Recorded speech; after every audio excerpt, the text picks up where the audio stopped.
Olá, seja bem-vindo ao dia 143 da nossa jornada de leitura bíblica Mostra-nos o Pai. Estamos no livro de Daniel. Para hoje são os capítulos 9 e 10 e também o Salmo 75. Mas o que eu quero aqui ver com você, falar com você, está no capítulo 9, dos versos de 1 a 19, que diz o seguinte: Dario, filho de Xerxes, da linhagem dos Medos, foi constituído governante do reino babilônio. No primeiro ano do seu reinado, eu, Daniel, compreendi pelas Escrituras, conforme a palavra do Senhor dada ao profeta Jeremias, que a desolação de Jerusalém iria durar 70 anos. Por isso me voltei para o Senhor Deus com orações e súplicas, em jejum, em pano de saco e coberto de cinza.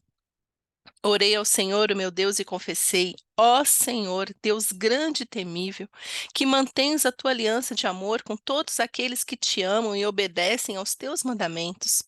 Nós temos cometido pecado e somos culpados. Temos sido ímpios e rebeldes e nos afastamos dos teus mandamentos e das tuas leis. Não demos ouvido aos teus servos, os profetas, que falaram em teu nome, aos nossos reis, aos nossos líderes e aos nossos antepassados, e a todo o teu povo. Senhor, tu és justo, e hoje estamos envergonhados, sim, nós, o povo de Judá, de Jerusalém, de todo Israel, tanto os que estão perto como os que estão distantes, em todas as terras pelas quais nos espalhaste, por causa de nossa infidelidade para contigo.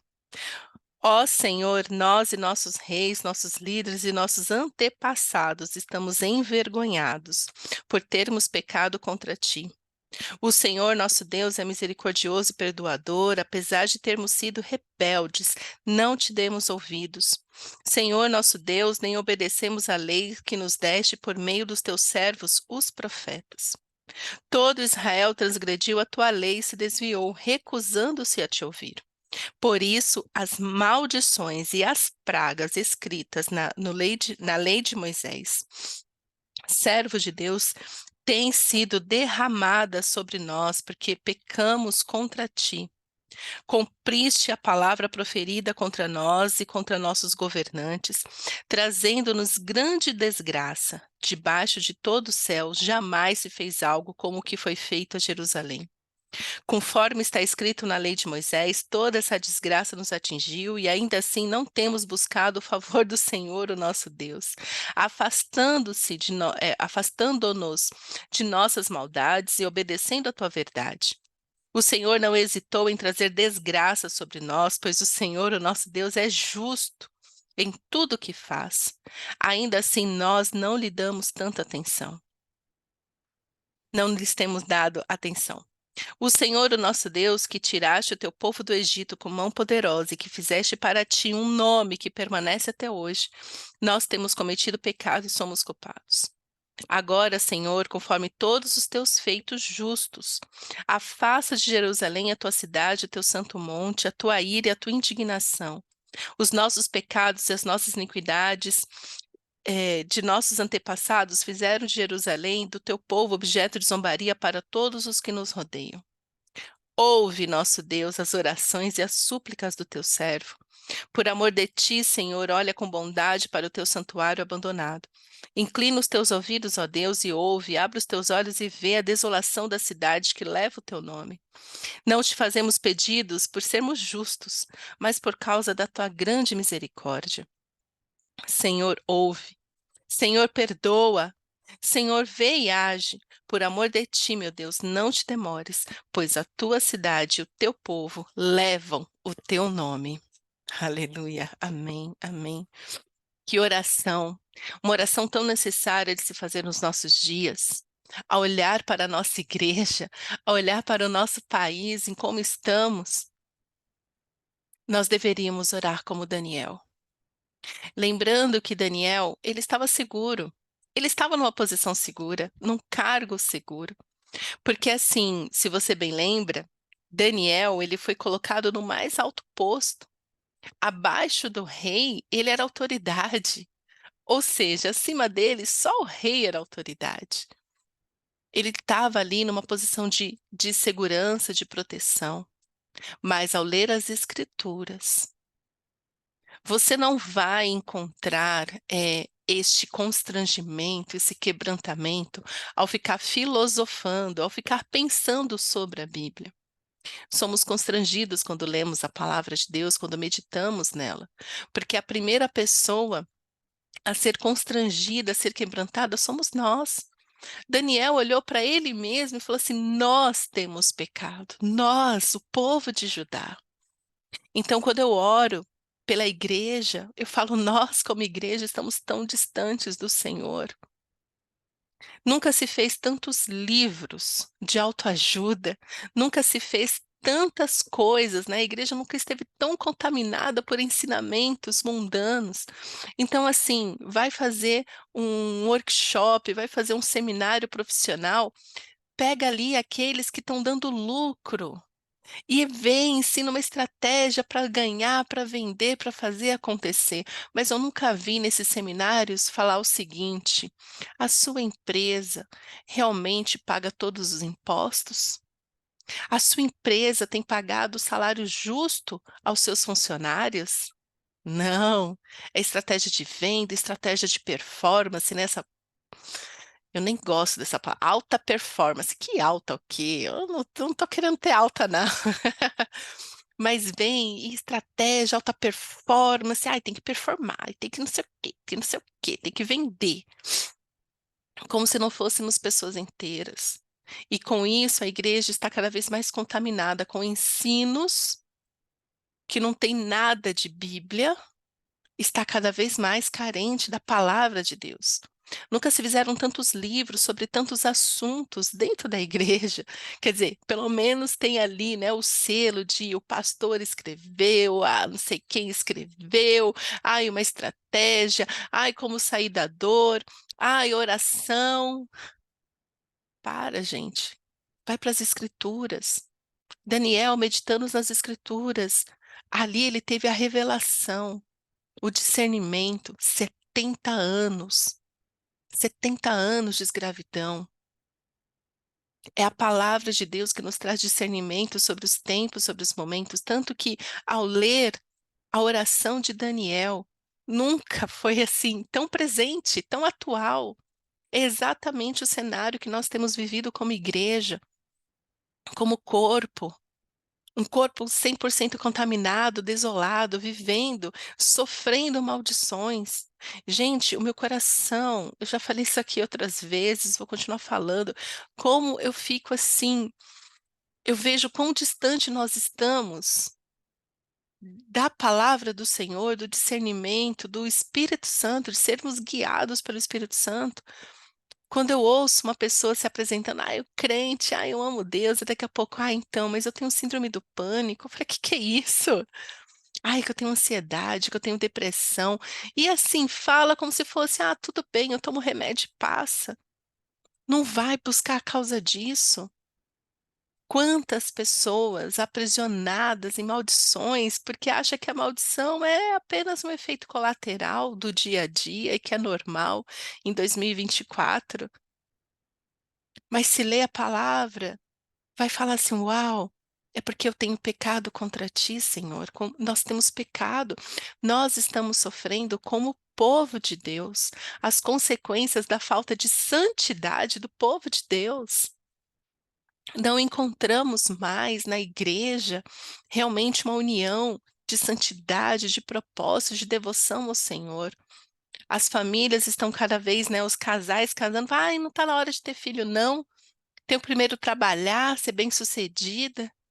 Aí eu vou ter filho, aí por quê? Porque eu vou ter dinheiro para colocar ele na escola.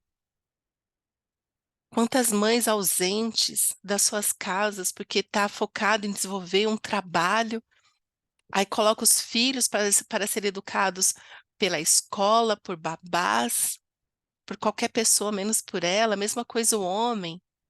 Não, eu preciso comprar uma casa, dar uma vida confortável para a minha família, mas eu não estou lá para eles, eu não estou lá para confortá-los.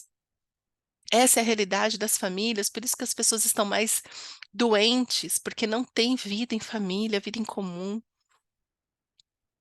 Nós sofremos. Então, assim, Daniel, mesmo ele estando numa posição segura, ele era abençoado. Mas quando ele olhava para o povo de Deus, ele dizia: Como estamos sofrendo? Estamos sofrendo porque é a resposta da nossa falta de compromisso com o Senhor. Nós temos sido infiéis. No Brasil, teve aí, né? Nós vivemos tempo que pessoas oraram por isso para que o evangelho se espalhasse. Com certeza, né? Eu já conheci tantos testemunhos maravilhosos, mas o que me vem à mente agora foi o testemunho de um pastor que era plantador de igreja. Ele ele ia numa cidade ali, né, plantava o evangelho. Eu lia o livro dele assim muito simples, foi a esposa dele que escreveu depois que ele morreu, e ela queria deixar registrado a memória, né, do que ele fez. E ali no livro ela contava que quando eles começaram o ministério, isso assim há muito tempo atrás, 60, 70 anos atrás, havia perseguição. Você não podia abrir uma igreja evangélica, que nem hoje a gente vê, né? Pessoa ali na porta de casa mesmo coloca uma plaquinha, igreja tal, né? Não se podia fazer isso, porque o domínio era 100% católico ainda. Então, não se podia abrir uma igreja evangélica sem sofrer perseguição, sem sofrer mesmo, né, por levantar a voz, por pregar e tal. Então, eu fico imaginando essas pessoas, 70, 60, assim, muitos anos, décadas, séculos atrás, que estava tentando evangelizar, espalhar o evangelho, fazer com que a palavra de Deus chegasse até as pessoas, o quanto eles oraram. E hoje, o que nós vivemos em 2024 é sim resultado dessas orações, mas ao invés de honrar, orando, falando da palavra de Deus, nós o quê? Estamos tão ocupados com as nossas próprias necessidades, com o nosso egoísmo, com o nosso conceito gospel de valores cristãos, que estamos tão distantes da palavra de Deus. Então, como voltar, né? Como alinhar o nosso coração como povo de Deus ao coração do Senhor? O jeito é realmente abrir o nosso coração e começar pela nossa casa, pela nossa família. A oração intercessória, que é o que Daniel está fazendo. Então, o que que é a oração intercessória? É quando, por identificação, você começa a confessar os pecados daquilo que você reconhece. Então, vamos supor, você é casado. Você ora pela sua família, você sabe os pecados que o seu marido tem cometido, que a sua esposa tem cometido, que os seus filhos têm cometido. Então, ao invés de falar assim, Senhor, perdoa o pecado de fulano por causa disso, disso, disso, você se torna, ainda mais casal. Quando o casal entende esse princípio, se torna imparável. Você começa a orar assim: a nossa casa tem estado distante do Senhor. A nossa família tem estado distante do Senhor, temos sido infiéis. O Senhor é tão bom para nós, porque é verdade, Deus é bom o tempo todo, Deus é perfeito. Então, quando você faz essa oração intercessória, se identificando como um com a sua casa, com a sua igreja, com o seu povo, e você para de acusar o outro, falando: olha, eu estou sofrendo porque o meu marido peca, eu estou sofrendo porque o meu filho peca. Mas você se junta com eles em responsabilidade, se apresenta ao Senhor: Senhor, nós temos pecado contra ti. Nós. Daniel, mesmo ele, né? Tipo, se a gente estudar assim a Bíblia, você vai ver que o povo, né, era tudo torto. Mas assim, tanto Daniel quanto José do Egito não se encontrou neles nenhuma falha. Eles eram homens íntegros, né? Pelo menos a Bíblia não nos deixa nenhum relato de pecados que eles cometeram, assim como Davi, né? Todo mundo associa Davi o que? Adultério. Como assim? Um homem segundo o coração de Deus adulterou? Meu Deus, sabe? Mas tantos homens de Deus ali escorregaram, erraram e tudo mais. Só que tanto Daniel quanto José do Egito, não. Assim, a gente não tem nenhum registro de um pecado escandaloso. Fala, nossa, olha lá. Então era um homem íntegro, um homem temente ao Senhor, tanto quando ele foi ali coagido a não a a não adorar o Senhor, ele foi lá e adorou e foi parar na cova dos leões. Ele, um homem íntegro, se apresenta ao Senhor falando: "Nós temos pecado contra ti". Nossos antepassados, né, então assim, você sim, hoje pode colher, o que o se a colher as más escolhas, o mau plantio que os seus antepassados fizeram, entende? Então não é assim, você confessar para que as os seus avós, seus bisavós, sejam libertos, sejam curados, até porque eles já morreram, eu imagino, né? Mas quando nós nos achegamos ao Senhor, nos apresentamos a Ele falando, confessando nossos antepassados. Eu estou vivendo hoje, porque os meus antepassados, os nossos antepassados, fizeram más escolhas, fizeram um péssimo plantio e hoje nós estamos colhendo isso. Então, eu quero te pedir perdão, Senhor, porque nós temos errado há gerações. E aí, quando nós oramos assim, invocando a bênção do Senhor, a santificação do Senhor sobre as nossas vidas, o Senhor vem e cura a nossa geração, cura a nossa história. Porque assim, tem um princípio bíblico muito importante, que ele é tido de Gênesis a Apocalipse, mas são poucas pessoas que falam sobre isso, que é a questão de você, todo pecado precisa ser confessado. Todo pecado precisa ser confessado. Então, os nossos antepassados, falar dos meus, e eu espero que ninguém da minha família esteja ouvindo isso. Não, esteja, para você também começar a confessar. Ah, palhaçada. Mas, assim, quando os nossos antepassados, sem sabedoria, sem o temor do Senhor, sem nem aí para o Senhor, sem alinhar o coração com o Senhor, cometeram sim atrocidades, cometeram pecados, né? A minha família, particularmente, eu não sei se é só a minha, mas a minha imoralidade sexual é um traço muito marcante, né? De traição, né? O pai do meu pai, o pai da minha mãe, eles não tinham assim muito, né, gente? Tanto que eu devo ter tio aí espalhado em tudo quanto é lugar, porque eles terríveis, né? Traição, adultério, pecado. Então, assim, todo pecado tem que ser confessado, arrependido e abandonado. Então, assim, eu já renunciei, já cancelei esta maldição sobre a minha vida e a vida dos meus filhos. Não vai acompanhar.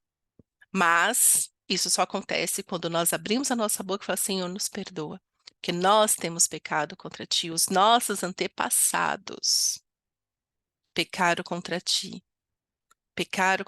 se envolvendo, cometendo adultério, imoralidade, fornicação, roubo, assassinato.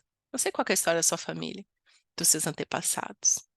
Mas talvez não seja assim, mas você tem que abrir a sua boca e falar assim, nos perdoa, Senhor, porque nós temos um coração duro, um coração, para os crentes, né, que cresceram em lar crente, um coração tão cheio de si mesmo que acha que não temos que nos arrepender de nada.